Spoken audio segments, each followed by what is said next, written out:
Fast and Furious n'est pas qu'un simple film de voiture. Il est avant tout un récit complexe. Fast and Furious met en scène le dilemme moral auquel Brian est confronté. Alors qu'au-delà de son aspect policier, Fast and Furious est un film philosophique qui aborde plusieurs aspects de la vie.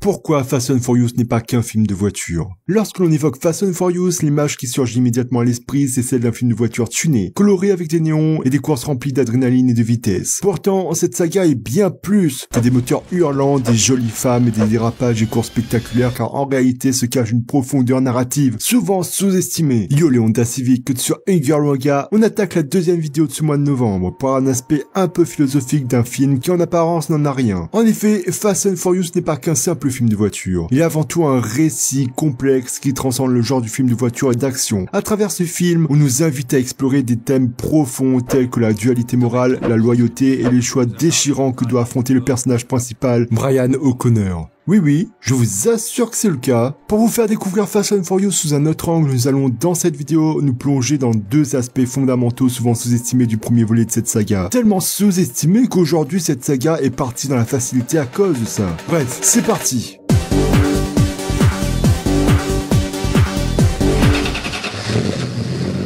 Fast and Furious 1, c'est quoi à la base? C'est un film d'action, policier et automobile. Et chose que personne ne sait, il s'agit d'un film américano-allemand créé par le studio Universal Pictures. Celui-ci appartenait à Canal+ à l'époque. Nani?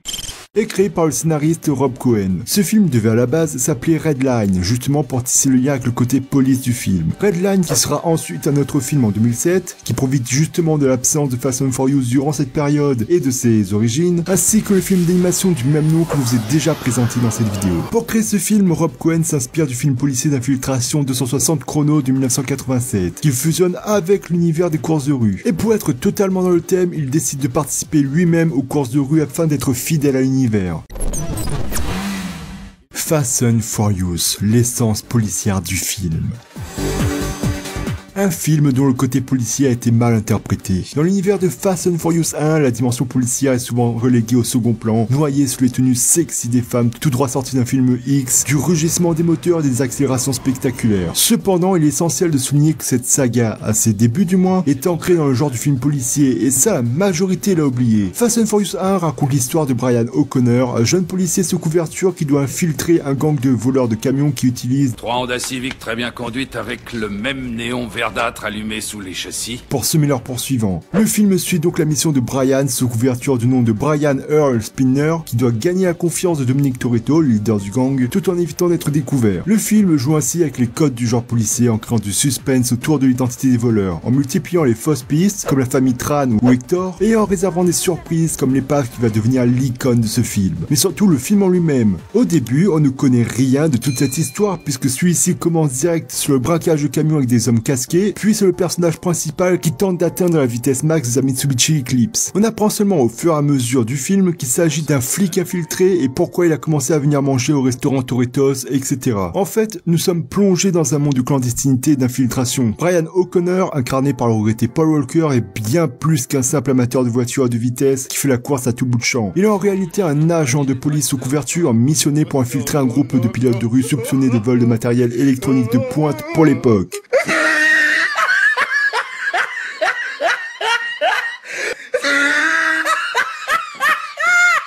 Cette incursion dans l'univers des courses de rue n'est qu'un prétexte pour approcher Dominic Toretto, joué par Vince Diesel, et sa bande de potes qui, à l'époque, étaient catalogués comme une équipe et non une famille. Le quoi? Le gang. Le gang? Non, il ne se considère pas du tout comme un gang. Il se considère comme quoi alors? Comme une équipe. Il se considère comme une équipe. D'accord. Le film possède une immersion saisissante de la culture des courses illégales. Chaque bruit de moteur, chaque coup de klaxon, chaque belle meuf, chaque coup de noce, chaque virage serré sont autant de détails minutieusement orchestrés par le réalisateur Rob Cohen pour nous plonger dans l'ambiance des belles mécaniques et des rues de Los Angeles la nuit. Pourtant, cette ambiance et ces éléments sont utilisés non pas pour le scénario principal, mais comme toile de fond à l'intrigue policière qui se trame en coulisses. L'infiltration de Brian vient au-delà de la simple course de rue des voitures, contrairement à ce qu'on nous laisse croire. Il s'agit d'une exploration exploration profonde et immersive du monde criminel et criminel automobile de l'époque, où il doit se frayer un chemin à travers les rouages de cette partie rejetée et cachée de la société. Mais surtout, il faut se dire que chaque interaction, chaque regard échangé, chaque faux pas potentiel sont autant d'éléments qui pourraient compromettre sa couverture. Couverture qui a failli sauter 2 fois à cause de Vince. Et c'est pour ça que c'est Brian qui s'y colle et pas ses autres collègues. Cette saga nous montre également la tension constante qui émane de Brian, oscillant entre le rôle de flic déterminé à faire tomber un réseau criminel et celui du passionné de vitesse, cherchant à gagner la confiance de ses adversaires. Cette dualité crée un conflit interne qui se voit tout au long du film, mettant en lumière les sacrifices et les risques que Brian est prêt à prendre pour mener à bien sa mission. Les plans serrés sur les visages tendus des pilotes, les contre-plongées mettant en avant l'immensité de la ville nocturne, la musique, tout est pensé pour nous faire ressentir la pression qui pèse sur Brian. Chaque détail, chaque cadre contribue à renforcer l'aspect policier du film, rappelant aux spectateurs que sous le capot surpuissant se cachent des enjeux bien plus sérieux. Mais c'est un truc qui est totalement passé à la trappe, puisque pour beaucoup de personnes, ce film est catalogué comme un film pour les kékés, les neuneux. Alors qu'au-delà de son aspect policier, Fast and Furious est un film philosophique qui aborde plusieurs aspects de la vie. Un film philosophique et le dilemme de Brian. Fast and Furious met en scène le dilemme moral auquel Brian est confronté, entre sa loyauté envers la police et son amitié avec Toretto et sa famille. Le film explore ainsi les thèmes du choix, de la liberté, du destin, etc. D'ailleurs, la notion de dualité est un pilier fondamental de ce film. Pour Brian, cette dualité entre sa loyauté envers sa famille criminelle et celle envers ses collègues policiers est au cœur de ce dilemme moral. Et ce dilemme est tellement dur à assumer que Brian refuse de voir la vérité en face et tente par tous les moyens de tromper la justice afin de protéger sa nouvelle famille qu'il refuse de voir comme des criminels. Et tente donc d'accuser Hector puis la famille Tran.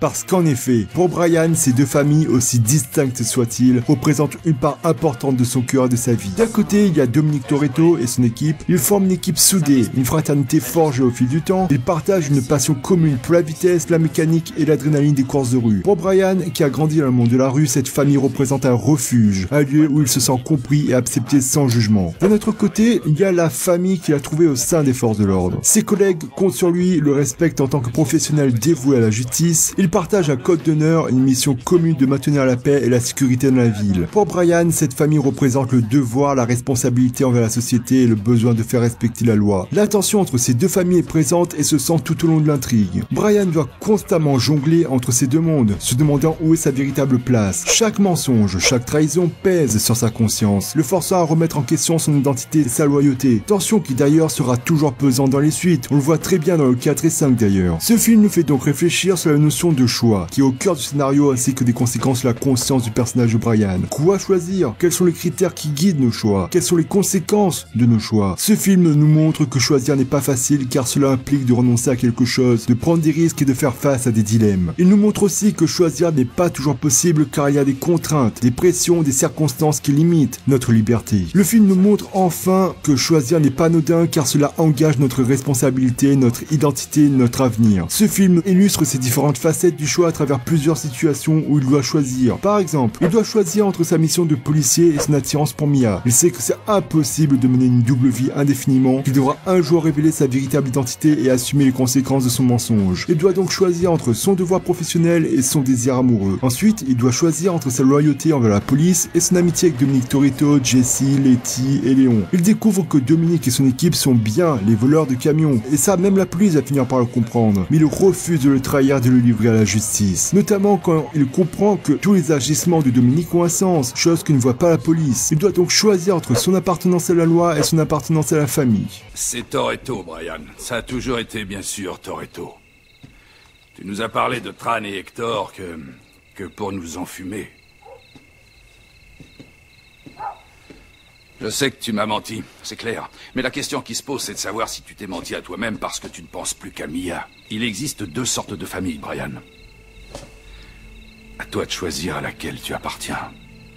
Enfin, il doit choisir entre sa sécurité, son anonymat ou son courage. Il apprend que les camionneurs se sont armés pour se défendre et qu'ils sont prêts à tirer sur l'équipe de Dominic Toretto. Il sait que Toretto et son gang vont tenter une dernière attaque mais il refuse de les laisser seuls et de les abandonner, surtout en voyant celle qu'il aime souffrir. Il doit donc choisir entre sa survie en n'y allant pas ou son honneur envers Mia et Dominic, quitte à perdre sa couverture. Et ce n'est pas tout. Le film nous fait partager des dilemmes moraux et existentiels auxquels Brian est confronté. Il nous fait aussi comprendre que ses choix ont des conséquences importantes, non seulement pour lui-même, lui-même, mais aussi pour les autres personnages. Par exemple, son choix d'infiltrer le gang de Dominic et de s'en prendre à Tran entraîne la mort de Jesse qui est tué par Tran lors d'une fusillade. Ensuite, son choix de sauver l'équipe de Dominic lors de la dernière attaque entraîne la rupture avec Mia et détruit sa couverture. Et enfin, son choix de laisser partir Dominic Toretto à la fin entraîne la rupture de son lien avec la police, qu'il le considère comme un traître. Ce film nous fait donc voir que les choix sont interdépendants, qu'il crée des liens ou des conflits entre les personnages qui façonnent leur destin. Elle est là, cette fatalité, et l'ingéniosité de ce film. À force de ne pas faire le choix, de tromper la police et de retarder ce choix inévitable, Brian perd tout. Il perd sa famille originelle qui est la police en laissant Dom partir, mais il perd également son amour pour Mia, perd son ami dans une fusillade et son amitié avec chaque membre, bon hormis Vince qu'il déteste, donc avec Dom, Letty et Léon. Et ce film nous fait comprendre un truc profond. Quand un choix est inévitable et qu'on tente de le repousser ou de le tromper, on crée des dégâts irréparables et on perd plus. Et ce thème est tellement intelligent qu'il ferait rougir les scénaristes comme Yoko Taro, le créateur de Nier Automata, que je conseille fortement d'ailleurs. Il est clair que si Brian avait fait son choix rapidement, Jesse serait encore en vie, Vince serait encore entier et Brian ne se serait jamais retrouvé en cavale seul. D'ailleurs, en parlant de cavale, c'est le sujet du prochain chapitre. L'impact du choix de Brian O'Connor sur la suite de Fast and Furious. Le choix crucial que Brian O'Connor doit affronter dans le premier volet de Fast and Furious a des répercussions profondes sur toute la saga. Cette décision, qui semblait être un dilemme isolé, devient en réalité le pivot sur lequel repose l'évolution du personnage et le déroulement des événements futurs. Tout d'abord, le choix de Brian de protéger la famille qu'il a trouvée chez Dominic Toretto a eu deux conséquences. La première, c'est qu'il devient un traître pour la police. Il doit donc fuir Los Angeles car il a un avis de recherche sur le dos. Il doit alors tout abandonner et fuit comme un fugitif à travers toute l'Amérique. Pour survivre, pas le choix. Il décide d'enchaîner les courses de rue et gagne suffisamment pour manger et pour améliorer sa Mitsubishi 3000 GT jusqu'à ce que les flics la retrouvent. Et achète alors la fameuse Skyline R34 GTR. Et lorsqu'il se fait attraper et qu'on lui propose une collaboration en échange de la prison à perpétuité, il est désormais considéré comme un criminel et perd toute crédibilité envers la police et son ancien supérieur qui l'a suivi à la trace d'ailleurs. La deuxième conséquence se situe surtout à partir de Fast and Furious 4. Cette confiance mutuelle et cette loyauté envers Dominic Toretto et Brian O'Connor deviennent les fondements de leur partenariat au fil des films. Ensemble, ils affrontent des défis de plus en plus grands, prouvant que leur lien va bien au-delà des simples courses de rue. Cependant, ce choix a eu des conséquences. Brian doit faire face aux retombées émotionnelles et psychologiques de sa décision. Il doit vivre avec le poids de ses mensonges et de sa trahison, que ce soit envers les flics, mais également envers la famille de Toretto, qui a coûté la vie et anéanti certains de son équipe. Et notamment envers Mia, qui au début du 4 le déteste comme la peste, pour avoir brisé sa vie, sa ville, son monde et sa famille. Cette tension intérieure ajoute une dimension supplémentaire à son personnage et à celui de Brian, le rendant tous les deux plus complexes et plus humain. Enfin, ce choix a des répercussions sur la trajectoire globale de la saga. Il façonne les scénarios et les enjeux des films à venir, créant des arcs narratifs complexes et des conflits intérieurs pour Brian. Chaque nouvelle mission, chaque nouveau défi est teinté par la dualité de son identité et les choix difficiles qu'il a dû faire, et ça jusqu'à Fast and Furious 6. Fast and Furious 1 est loin d'être uniquement qu'un film de voiture, c'est un film qui allie brio le genre policier, couplé à une intelligente orientation vers un côté entre guillemets de questionnement. Bon, c'est un échec car tout le monde associe Fast and Furious 1 à un simple film de voiture, mais il n'empêche que c'est bien plus qu'un simple film de voiture. Sur ce, sauvons le 100% méca et gloire à l'automobile thermique.